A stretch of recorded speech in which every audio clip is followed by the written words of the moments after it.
At the other end of the Himalayas, Abo Rinpoche is at present the most revered of all the Tibetan yogis who have succeeded in escaping their country to take refuge in India. He has forgotten his age, which is guessed to be about 90, and has arrived at the highest summit to which yoga can lead. He also is a truly qualified master who can lead a disciple all the way to the end of his journey, to the other bank of the ocean of sorrow.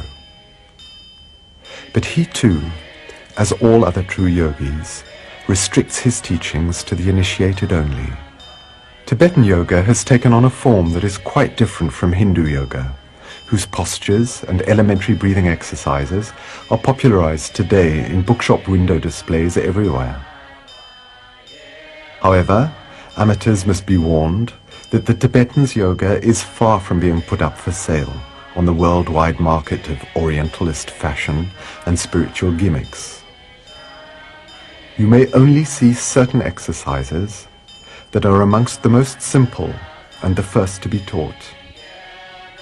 And yet, only a few years ago, in Tibet itself, nobody, not even a monk who is not a yogi, would have been allowed to have a glimpse of these movements and postures that were kept in absolute secrecy, and anyone trying to watch them in secret would have been severely punished.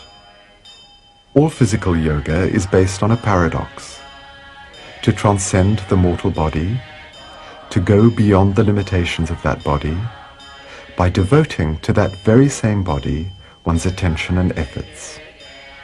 For yoga is one aspect of Tantrism, and according to Tantrism, nothing, absolutely nothing, must be refused, denied, or repressed.